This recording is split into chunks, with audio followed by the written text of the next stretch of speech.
Cricket ইতিহাসে এমন গল্প খুব কমই আছে যেখানে একজন মানুষ যুদ্ধক্ষেত্র মৃত ঘোষণা পেয়েও ফিরে এসেছে ক্রিকেট মাঠে। এবার আমরা সেই ক্রিকেটার হ্যারি লির কথা জানাবো, যিনি মৃত্যুর হাত থেকে বেঁচে 40 বছর বয়সে টেস্ট ক্রিকেটে অভিষেক করেছিলেন। হ্যারি লি জন্মেছিল 1890 সালে ইংল্যান্ডের মেরিলিবোনের এক সাধারণ পরিবারে। ছোটবেলায় রাস্তায় ল্যাম্প পোস্টকে তিনি স্ট্যাম্প বানিয়ে ক্রিকেট খেলতেন।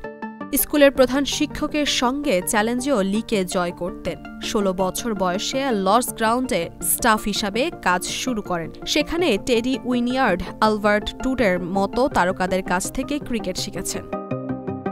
1911 সালে আচমকাই মিডলসেক্সের হয়ে প্রথম শ্রেণীর ম্যাচে অভিষেক হয়, কিন্তু প্রথম বিশ্বযুদ্ধের শুরু হতেই লি যোগ দেন ব্রিটিশ আর্মিতে।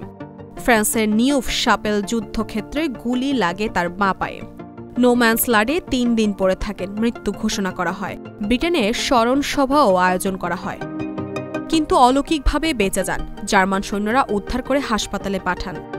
যুদ্ধবন্দী হয়ে 6 সপ্তাহ পরে ইংল্যান্ডে ফেরার সুযোগ পান। পায়ে স্থায়ী আঘাত থাকায় অস্ত্রোপচারও করতে হয়। ভারতে যাওয়ার পথে আবারও মৃত্যুর মুখোমুখি হন। জাহাজ ডুবে যায়, সাবমেরিন আক্রমণের শিকার হয়, তবুও বেঁচে যান তিনি।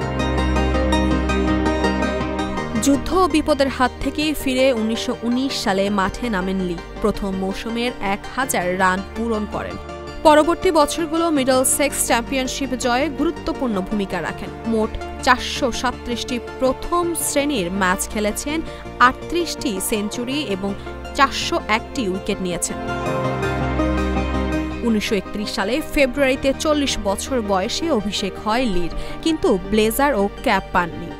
এমসিসি কর্তৃপক্ষ অনুমতি দেয়নি। পরে কিংবদন্তি স্যার জ্যাক হবস তাকে একটি টাই উপহার দেন। হ্যারি লি একজন শুধু ক্রিকেটারই নয়, তিনি সাহস, ধৈর্য ও অদম্য মনোবলের প্রতীক।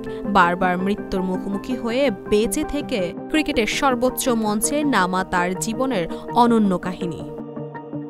দর্শক, এই ছিল স্পোর্টস আয়ের আজকের আয়োজন। খেলার দুনিয়ার নতুন নতুন আপডেট পেতে চোখ রাখুন জিডি স্পোর্টসে।